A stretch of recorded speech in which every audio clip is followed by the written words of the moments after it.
श्रीमद भागवत महापुराण स्कंद 4 अध्याय 14 वेन राजाची कथा। मैत्रेय म्हणतात, वीरवर विदुरा, सर्व लोकांचे कल्याण इच्छिणाऱ्या भृगु आदी मुनींनी पाहिले की अंग निघून गेल्यावर पृथ्वीचे रक्षण करणारा कोणीही राहिला नाही। त्यामुळे सर्व लोक पशूंप्रमाणे उच्छृंखल होऊ लागले आहेत। तेव्हा त्यांनी माता सुनीताच्या संमतीने मंत्र्यांची संमती नसतानाही वेनाला पृथ्वीचा राज्याभिषेक केला। वेन फारच कठोर प्रशासक होता।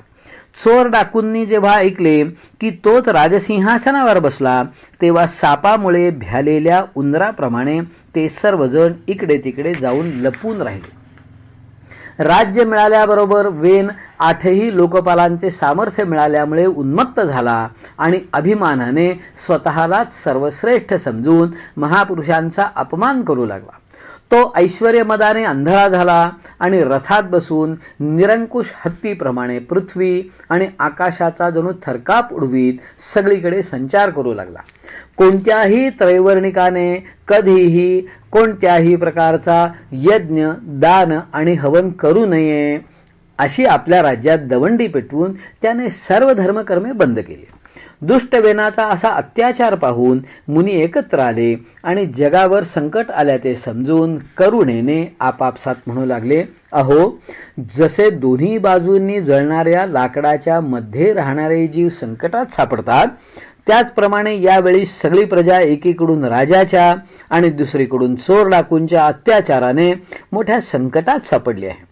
अराजक माजेल या भीतीनेच आम्ही अयोग्य असून सुद्धा वेनाला राजा बनवले, परंतु आता त्याच्यापासूनच प्रजेला भय निर्माण झाले आहे। अशा अवस्थेत प्रजेला कसे सुख मिळणार? सुनीताच्या कुशीतून उत्पन्न झालेला हा वेन स्वभावताच दुष्ट आहे, म्हणून सापाला दूध पाजल्याप्रमाणे याचे पालन करणे हे पालनकर्त्याच्याच अनर्थाला कारण झाले आहे। आम्ही याला प्रजेचे रक्षण करण्यासाठी नियुक्त केले होते आणि आज हाच त्यांना नष्ट करण्यास सज्ज झाला आहे। अशा वेळी आम्ही त्याला अवश्य समजावले पाहिजे। अशा रीतीने आपले कर्तव्य केल्याने याने केलेल्या पापांचा आम्हाला स्पर्श होणार नाही। आम्ही जाणून बुजूनच दुराचारी वेनाला राजा केले होते, परंतु जर समजावल्यानंतरही याने आमचे म्हणणे मानले नाही, तर लोकांच्या धिक्काराने दग्ध झालेल्या या दुष्टाला आम्ही आपल्या परमतेजाने भस्म करून टाकू। असा विचार करून मुनी वेनाजवळ गेले आणि आपला क्रोध लपवून गोड बोलून समजावीत त्याला म्हणू लागले। मुनी म्हणाले, राजन, आम्ही आता तुला जे सांगतो त्याकडे लक्ष दे, त्यामुळे तुझे आयुष्य, ऐश्वर्य, बल आणि कीर्ती वृद्धिंगत होईल। मनुष्याने मन, वाणी, शरीर आणि बुद्धीने धर्माचे आचरण केले तर त्याला स्वर्गादी शोकरहित लोकांची प्राप्ती होते, आणि जर त्याचा निष्काम भाव असेल तर तोच धर्म त्याला अनंत मोक्षपदावर पोहोचवितो। म्हणून वीरवर, प्रजेचा कल्याणरूप तो धर्म आपल्यामुळे नष्ट होता कामा नये। धर्म नष्ट झाल्याने राजा सुद्धा ऐश्वर्यापासून च्युत होतो। जो राजा दुष्ट मंत्री आणि चोर इत्यादींपासून आपल्या प्रजेचे रक्षण करून योग्य कर घेतो, तो या लोकात आणि परलोकात सुख मिळवतो। हे महाभाग, ज्याच्या राज्यामध्ये किंवा नगरामध्ये वर्णाश्रम धर्माचे पालन करणारे पुरुष स्वधर्म पालनाच्या द्वारे भगवान यज्ञपुरुषांची आराधना करतात, त्या आपल्या आज्ञेचे पालन करणाऱ्या राजावर भगवान प्रसन्न असतात, कारण तेच साऱ्या विश्वाचा आत्मा आणि सर्व भूतांचे रक्षण करते आहेत। राजांचेही ईश्वर प्रसन्न झाल्यावर कोणतीच वस्तू दुर्लभ असत नाही, म्हणून इंद्रादी लोकपालांसहित सर्व लोक त्यांना मोठ्या आदराने पूजा उपहार अर्पण करतात। राजन, भगवान श्रीहरी सर्व लोकपाल आणि यज्ञांचे नियामक आहेत। ते वेदत्रयी रूप, द्रव्यरूप आणि तपस्वरूप आहेत, म्हणून आपले जे देववासी आपल्या उन्नतीसाठी अनेक प्रकारच्या यज्ञाने भगवंतांचे यजन करतात त्यांना अनुकूलच आपण राहिले पाहिजे. जेव्हा आपल्या राज्यात ब्राह्मण लोक यज्ञांचे अनुष्ठान करतील तेव्हा त्यांच्या पूजेने प्रसन्न होऊन भगवंतांच्या अंश स्वरूप देवता आपल्याला मनोवांछित फळ देतील. म्हणून वीरवर आपण देवतांचा तिरस्कार करता कामा नये. वेन म्हणाला, तुम्ही लोक किती मूर्ख आहात. तुम्ही अधर्मालाच धर्म मानता याचा मला खेद होतो. जे तुम्ही तुमचा जीवननिर्वाह चालवणाऱ्या मला साक्षात पतीला सोडून कोणत्या तरी दुसऱ्या जार पतीच्या नादी लागला आहात. जे लोक मूर्खपणामुळे राजारूप परमेश्वराचा अनादर करतात त्यांना या लोकी तर सुख मिळत नाहीच आणि परलोकातही मिळत नाही. अरे, ज्यामध्ये तुम्हा लोकांची एवढी भक्ती आहे तो यज्ञपुरुष कोण आहे? कुलटा स्त्री आपल्या विवाहित पतीवर प्रेम न करता एखाद्या परपुरुषामध्ये आसक्त होते तसे हे झाले. विष्णू, ब्रह्मदेव, महादेव, इंद्र, वायू, यम, सूर्य, मेघ, कुबेर, चंद्र, पृथ्वी, अग्नी आणि वरुण तसेच यांच्या व्यतिरिक्त जे दुसरे वर आणि शाप देण्यास समर्थ आहेत ते सर्व राजाच्या शरीरात राहतात. म्हणून राजा सर्व देवमय आहे. म्हणून ब्राह्मणांनो, तुम्ही मत्सर सोडून आपल्या सर्व कर्मांच्या द्वारा फक्त माझेच पूजन करा आणि मलाच नैवेद्य समर्पण करा. हे पहा, माझ्याशिवाय दुसरा कोण अग्रपूजेचा अधिकारी होऊ शकतो? मैत्रेय म्हणतात, अशा प्रकारे विपरीत बुद्धी झाल्यामुळे तो अत्यंत पापी आणि कुमार्गाकडे जाणारा असा झाला. त्याचे पुण्य अगदी क्षीण झाले होते. म्हणून मुनींनी पुष्कळ नम्रतापूर्वक प्रार्थना करून सुद्धा त्याने त्यांच्या म्हणण्याकडे लक्ष दिले नाही. हे विदुरा, स्वतःला शहाणा समजणाऱ्या वेनाने जेव्हा त्या मुनींचा अशा प्रकारे अपमान केला तेव्हा आपली लोकहिताची विनंती धुडकावली गेली असे पाहून ते त्याच्यावर संतापले.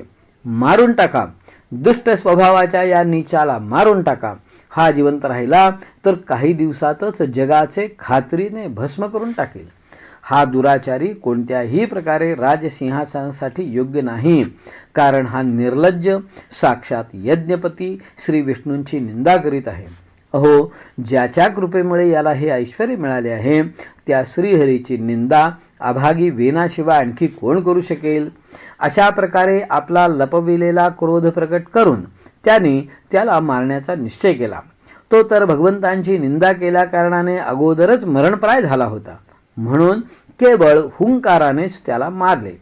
जेव्हा मुनी आपापल्या आश्रमाकडे गेले तेव्हा इकडे वेनाची शोकाकुल माता सुनीता मंत्र सामर्थ्याने तसेच अन्य युक्तीने आपल्या पुत्राच्या शवाचे रक्षण करू लागले. एक दिवस ते मुनी सरस्वतीच्या पवित्र जलात स्नान करून अग्नीत हवन करून नदीच्या तीरावर बसून हरिकथा करीत होते. त्या दिवसात लोकांच्या मध्ये हाहाकार माजवणाऱ्या पुष्कळशा घटना घडत आहेत असे पाहून ते आपापसात म्हणू लागले, आजकाल पृथ्वीचा रक्षण करता कोणी राहिला नाही, म्हणून चोर डाकूंच्यामुळे काही अशुभ तर होणार नाही ना. ऋषी लोक असा विचार करीत होते. तेवढ्यात सर्व दिशांकडून हल्ला करणाऱ्या चोर आणि डाकूंच्यामुळे उडालेली फार मोठी धूळ त्यांनी पाहिली. ते पाहताच त्यांच्या लक्षात आले की राजा वेनाच्या मृत्यू झाल्यामुळे देशात अराजकता माजली आहे, राज्य शक्तिहीन झाले आहे आणि चोर डाकूंची संख्या वाढली आहे. हा सर्व उपद्रव लोकांचे धन लुटणाऱ्या तसेच एक दुसऱ्याच्या रक्तासाठी तहानलेल्या लुटारूंमुळेच होत आहे. आपल्या तेजाने किंवा तपोबलाने लोकांच्या अशा कुप्रवृत्तीला रोखण्याचे सामर्थ्य असूनही असे करण्यामध्ये हिंसादी दोष आहेत असे पाहून त्यांनी त्याचे काहीच निवारण केले नाही. त्यांनी पुन्हा असा विचार केला की ब्राह्मण जरी समदर्शी आणि शांत स्वभावाचे असले तरी दीनांची उपेक्षा केल्याने त्यांचे तप फुटलेल्या घड्यातून पाणी वाहून जावे तसे नष्ट होते. शिवाय राजर्षी अंगाचा वंश नष्ट होता कामा नये, कारण त्याच वंशात अनेक अमोघ शक्ती आणि भगवतपरायण राजे होऊन गेले आहेत. असा निश्चय करून त्यांनी मृत राजाची मांडी जोराने घुसळली तेव्हा त्यातून एक बुटका पुरुष उत्पन्न झाला. तो कावळ्याप्रमाणे काळ्या वर्णाचा होता. त्याचे सर्व अंग विशेषतः हात फारच लहान होते, जबडे पुष्कळ मोठे होते, पाय लहान, नाक चपटे, डोळे लाल आणि केस तांबूस रंगाचे होते. त्याने मोठ्या दीनतेने आणि नम्रतेने विचारले, मी काय करू? तेव्हा ऋषी म्हणाले, निषिद म्हणजे बस. म्हणून त्याला निषाद म्हणू लागले. त्याने जन्माला येताच राजा वेनाची भयंकर पापे आपल्या शिरावर घेतली, म्हणून त्याचे वंशज निषाद हे सुद्धा हिंसा, लूटमार इत्यादी पापकर्मामध्ये व्यग्र असतात. म्हणून ते गाव आणि नगरात न राहता वन आणि पर्वतराजीमध्येच निवास करतात. इति श्रीमद्भागवते महापुराणे पारमहंस्यां संहितायां चतुर्थस्कंधे पृथुचरित्रे निषादोत्पत्तिर्नाम